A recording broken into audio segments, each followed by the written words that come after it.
El Cuchitril FM.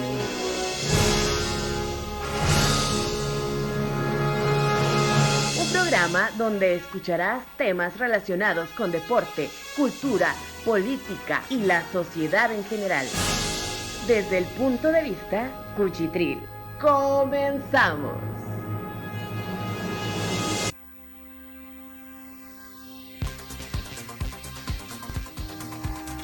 Bienvenidos una vez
estas cosas para hacer negocio, ¿verdad? Con México no hay dos.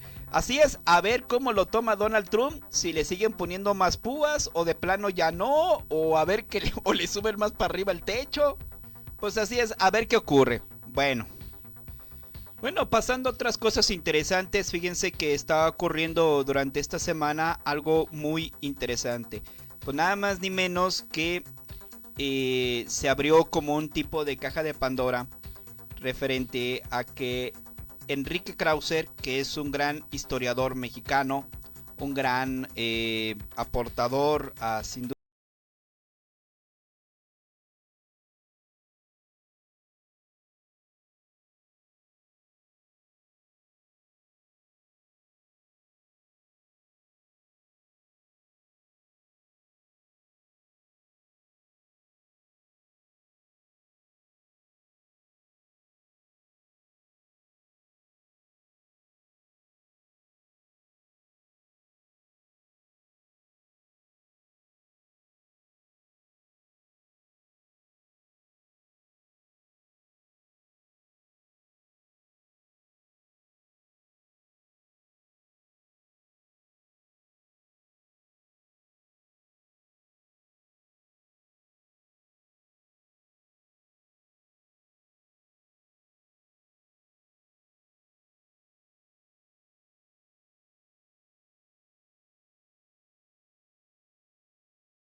Te cuento, yo trabajaba como editor de política y sociedad en el periódico Excelsior, estamos hablando de 2016. En aquellas fechas yo publicaba en los artículos centrales, los artículos editoriales con María Amparo Casar, Marcelino Perelló, en fin, en los artículos editoriales del diario. En alguna ocasión escribí sobre Emilio Uranga, un filósofo, un ideólogo del poder, un ideólogo el filósofo priista. del PRI. Así es, exactamente. Y entré en contacto con Fernando García Ramírez, me buscó, ya habíamos tenido un trato, un diálogo, un comercio intelectual, le diría yo. Y hablamos sobre Emilio Uranga, me dijo que le había gustado un texto mío publicado en el diario, como le había gustado también otro texto que había publicado yo en el periódico La Jornada, un retrato sobre Philip Roth. Me dijo que quería conocerme, pero no me dijo, quiero conocerte y conversar contigo. Me dijo, queremos conocerte. Dije, ¿quiénes quieren conocerme? Enrique Krause y yo, hablando como una sola entidad. Y yo, desde luego, sabiendo pues, quién es Enrique Krause, la biografía que tiene, el perfil intelectual como historiador, acepté, desde luego, me encanta la idea. Me invitaron a desayunar, todo esto ocurrió a través de Fernando García Ramírez, le proporcioné mi número telefónico, se comunicó conmigo y quedamos de vernos en el café que está en Oasis Coyoacán, Maison Kaiser. Me invitaron ahí a desayunar, se pospuso el encuentro y me ofrecieron que nos reuniéramos una tarde. Fue una tarde de septiembre de 2016, ahí mismo, en el Maison Kaiser de Oasis Coyoacán. Fui entusiasmado, debo reconocerlo, conocer a Krause, sabía por supuesto quién era, lo admiraba incluso, lo había visto con Octavio Paz, lo había leído muchísimo, lo había visto con Mario Vargas Llosa, en fin, un intelectual reputadísimo, y no vi por qué tenía que negarme a esto, al contrario. Llegué, conversamos, sobre todo Krause, ya lo sabía yo y lo corroboré. Hablaba, peroraba, y yo lo escuchaba, y Fernando estaba ahí agitando las manos, siempre como echando porras a lo que decía su amigo y jefe. Y platicamos sobre temas de liberalismo. Yo sabía que él es un ingeniero liberal, así le gusta que le digan, el ingeniero liberal. Hablamos sobre el texto de Emilio Uranga, hablamos sobre Ignacio Manuel Altamirano, hablamos sobre Guillermo Prieto, hablamos sobre liberalismo en general. Me preguntó, en otro orden de ideas, qué pensaba yo de la contienda electoral. ¿A qué actores veía yo y cómo los veía? En ese momento, desde luego, el único perfilado visible era Andrés Manuel López Obrador. Hablamos de Osorio Chong, hablamos de Margarita Zavala, y le di un apunte apurado de cómo veía yo a estos candidatos. Me preguntó cuál era mi crítica o mi observación sobre López Obrador. Yo de alguna manera quise congraciarme con él, lo admito, había leído El Mesías Tropical y repetí los eslóganes de batalla del ingeniero. Es un peligro para México, es un megalómano, etcétera.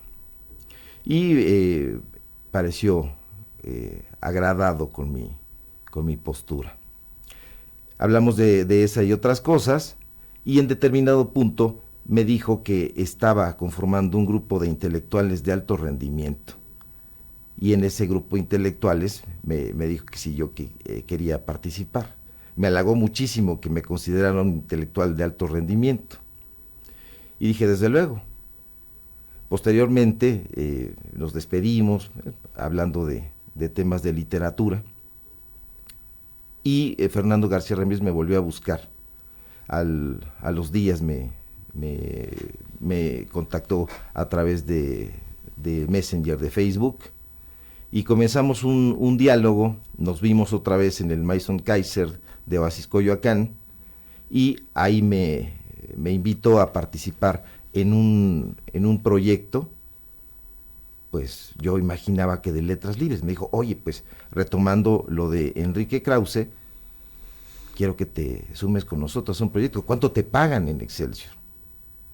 Y yo ya estaba cansado de trabajar en el diarismo, en el periódico, había tenido una temporada difícil, mi padre había caído enfermo en un coma, y había tenido yo una temporada tensa, y decidí aceptar lo que ellos me proponían a ciegas, debo decirlo, a ciegas, porque yo me imaginaba que iba a trabajar en Clio TV, haciendo documentales, haciendo guiones, haciendo libretos, o en Letras Libres, pero me imaginaba un escenario intelectual. Fíjate que se enojaron mucho ahí en Excelsior con mi salida un tanto abrupta.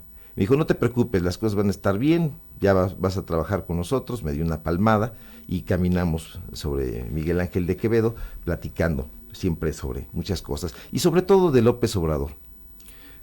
Nos vimos en el Starbucks que está ahí, casi a un lado de Oasis Coyoacán, en varias ocasiones, y ahí yo creo que en la segunda o tercera reunión que tuve con él, me presentó a otro de los colaboradores que se sumarían a este proyecto, que hasta ese momento no sabía yo que era anti-López Obradorista. Sabía que ellos eran anti-López Obradoristas, pero recalcitrantes. Sin embargo, no pensaba yo que iba a trabajar en ese tipo de menesteres. Me presentó con esta otra persona, platicamos, Rubén Cota Mesa, yo no lo conocía, quedamos un tiempo nada más Cota Mesa y yo, y Fernando, en esos momentos, para hablar conmigo de ciertas cosas, de ciertos temas, me llamaba cariñosamente Rick, vamos a platicar. Salíamos caminando, ya habíamos visitado Berlín, era una vieja casona en Coyoacán, Berlín 245, y nos dijo, aquí va a haber una oficina con varios insumos, va a haber, hay una sala de monitoreo, va a haber aquí unos jóvenes arriba que estén viendo y revisando redes sociales. Y yo decía, bueno, ¿y para qué? Y dice, bueno, es que nosotros vamos a hacer un proyecto tipo lupa ciudadana. Ellos habían hecho una lupa ciudadana en 2006 para vigilar las elecciones, que todo se llevara a cabo de manera democrática. El mismo Enrique Krause lo sabe perfectamente, como sabe muchísimas cosas, como sabe que Fernando García Ramírez pues es su operador en los hechos. Estuvimos ahí y en la convivencia platicábamos, salíamos, caminábamos hacia una panadería que se llama, está a la vuelta en Centenario, que se llama Pan Verde, y ahí tomábamos café, un pan, y me platicaba las indicaciones de Enrique Krause, las cosas que había conversado en El Financiero. Estaban ellos por publicar un suplemento cultural. Me dijo que lo dirigiría su esposa, Laura Emilia Pacheco, y que si yo quería sumarme a este esfuerzo. Siempre él es un hombre de muchos esfuerzos, este esfuerzo cultural. Le dije que desde luego, me encanta a mí la literatura, como te dije, y dije, pues adelante, por supuesto, estoy abierto. Me enseñó incluso el DOMI del suplemento. Después me diría que se había retrasado, la gente del Financiero no le había ofrecido el dinero que ellos habían pedido, que era mucho, no me dijo cuánto. Señalo a Agustín Coppel, el director de Grupo Coppel, y lo sustento con 12 facturas que me fueron expedidas durante todo un año como pago de mis servicios. Aparte del equipo, que no era de Fernando, sino del proyecto en general. Era un proyecto anti-López Obradorista. Fernando García Ramírez me lo dijo con todas sus letras y nos lo decía a cada momento. No era, por otro lado, de nuestro desconocimiento, que se trataba de hacer que López Obrador no llegara de ninguna forma a la presidencia. Encabezado por Ricardo Rojo, un panista, también recalcitrante, virulento, e incluso en ocasiones hasta soez en gritos, en expresiones. También estaba en Berlín. y él se encargaba de la parte operativa de las redes sociales. Y ahí en la parte de arriba se acondicionó un estudio de televisión donde se hacían programas que tenían que ver, por ejemplo, con literatura, con series como Juego de Tronos o como Harry Potter, había programas sobre homosexualidad. ¿Y para qué se hacían esos? Bueno, ese tipo de comunidades se creaban para pues que hicieran crecer una comunidad, una audiencia, y posteriormente inocularles a esas cuentas falsas el mensaje anti-López Obradorista.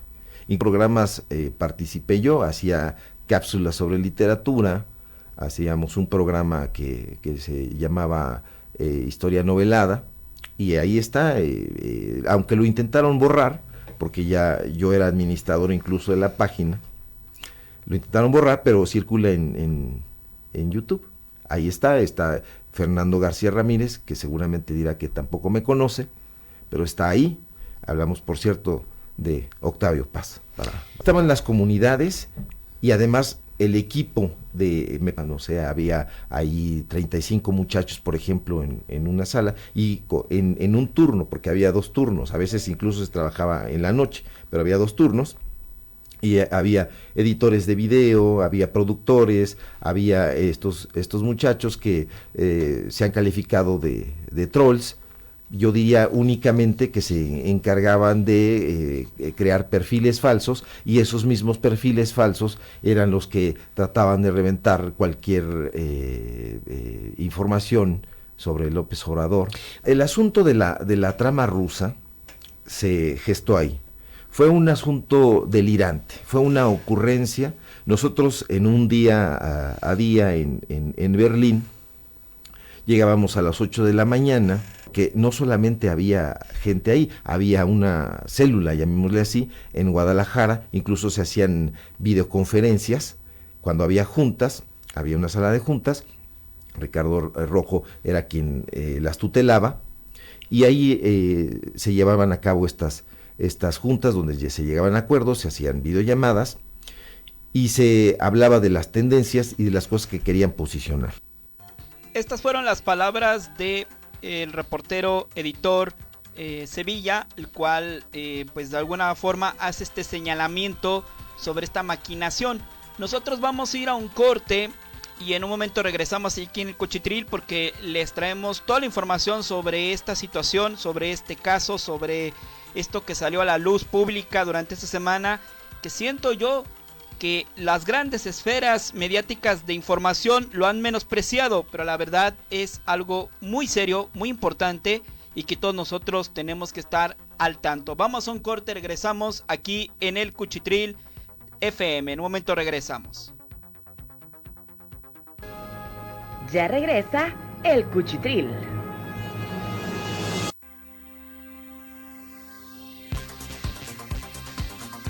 Regresamos.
Loret de Mola.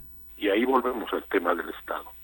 También su entorno, y su entorno es muy amplio, su entorno político, su entorno en el propio movimiento, su entorno, que entonces quiere pues organizar crímenes mediáticos, asesinatos de la persona, de la obra y de la honra. Esto en México no lo podemos permitir. Y bueno, aunado a todo esto, también se suma anteriormente Tatiana Cloutier. Ella publicó un libro en el cual pues narra cómo se fue dando esta consumación del 1 de julio en la victoria de Andrés Manuel López Obrador por la presidencia de la República, y en este libro narra también sobre esta situación de la campaña negra.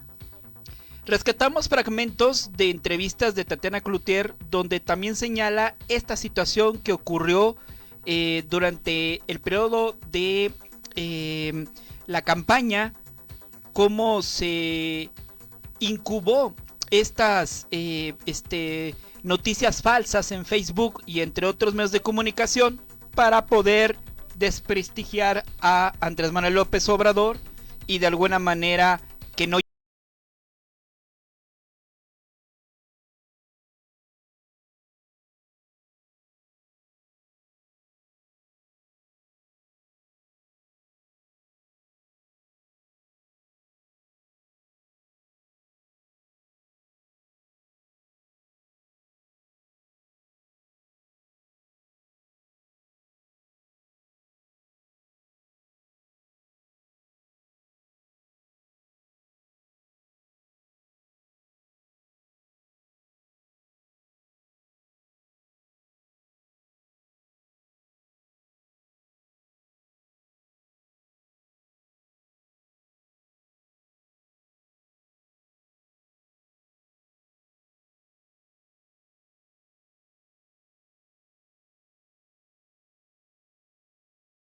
me ha sorprendido la cantidad de información adicional, vamos a ponerlo así, que ha surgido.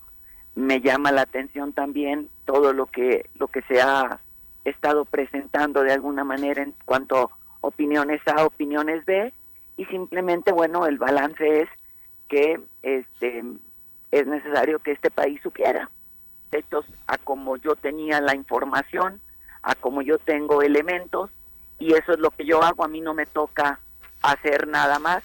En caso de que se complicaran las cosas de acuerdo a como él dijo que haría uso de otros mecanismos, yo me vería obligada a pedir más información, por ejemplo, y sería a lo mejor entrar vía eso pienso yo, o sea, como entraría el SAT a tener que darnos para poder la cuestión esta de experticia, la compañía esta del internet, y a través de, por lo que entiendo, una asociación que mencionan ahí ustedes, en donde creo que algo de Isabel, algo cultural, Coppel, no sé, y esas serían como las partes en las que yo tendría que solicitar información. Yo creo que el libro lo que muestra y lo que se tiene que mostrar es lo que vivimos en embestida para poder lograr este 1 de julio por la vía pacífica y por la vía electoral, los ciudadanos y la gente que estaba en toda la palestra esta propia de la campaña, y es una manera de exponer y que sigamos entendiendo lo que esto significó, con la finalidad, lo decía el otro día, de que dado que una campaña está financiada con recursos públicos, vale la pena que la sociedad sepa a qué nos enfrentamos, qué es lo que se vive y qué es lo que se vivió. Y creo que esto también pueda hacer entender a muchos actores y a muchos ciudadanos pues todo lo que se vivió durante este proceso, que no es un proceso corto. Pudiésemos inclusive entretejer, que no es mi tarea porque yo no soy investigadora ni periodista, irnos hasta la elección del 2006.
49 y por lo menos más de 50 o 20 heridos, pues Facebook dijo que ya fue eliminado el video del atentado, así como las cuentas del agresor en esta plataforma y también al igual en Instagram.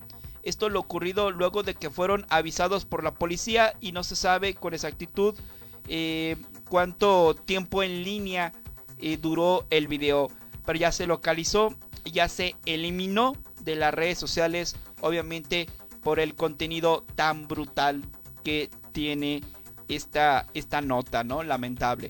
Y bueno, pasemos a otras cosas. Ahora ya le toca el turno de ir a la cápsula de nuestra amiga Tamara, que se encuentra en Odemira, Portugal.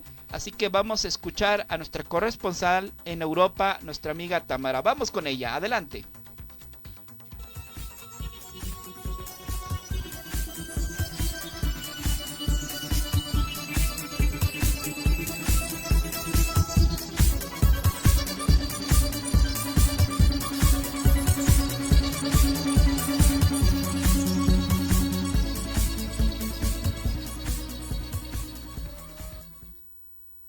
Hola, muy buenas tardes a todos y todas las oyentes de El Cuchitril.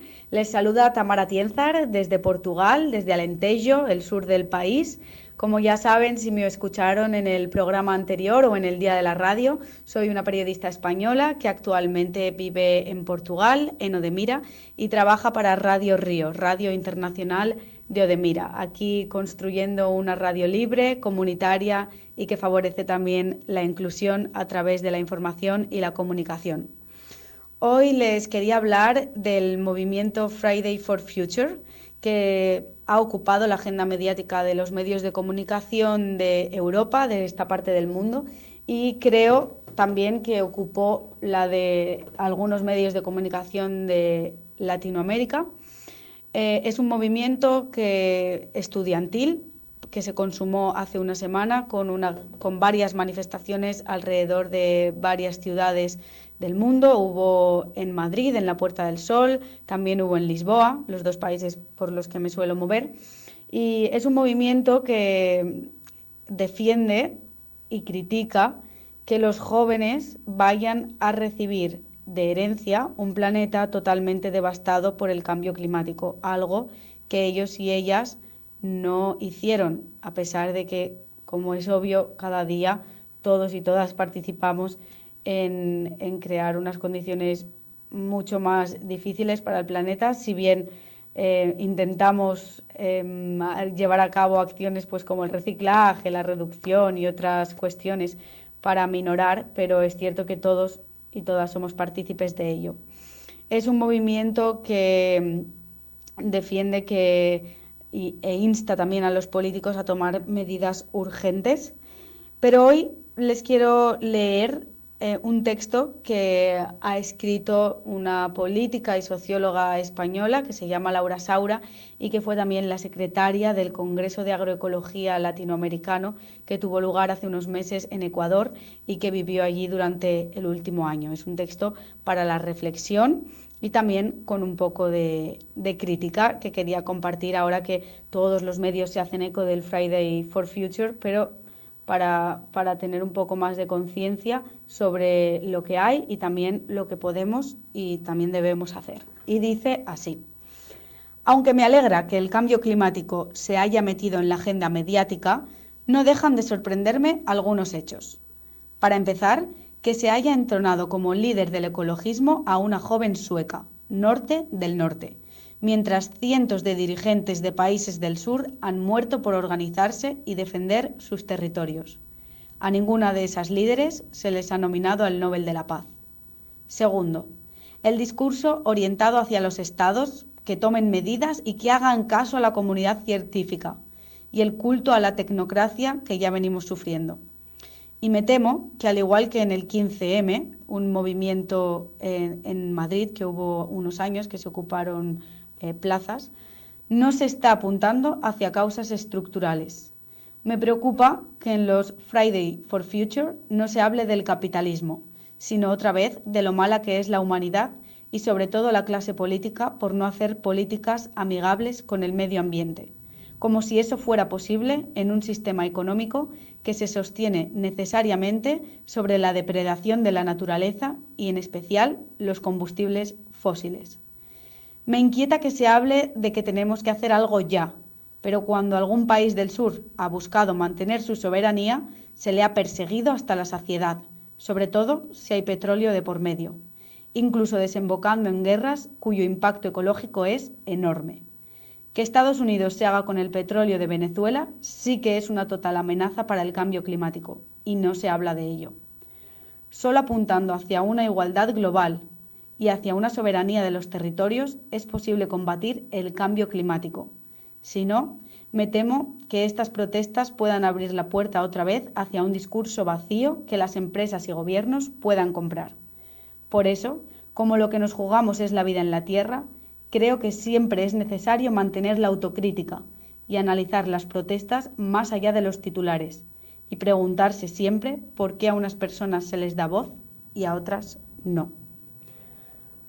Con esto dejamos el espacio que Mauricio Mendoza me cede cada semana en el Cuchitril. Muchísimas gracias por estar al otro lado. Un abrazo desde Portugal.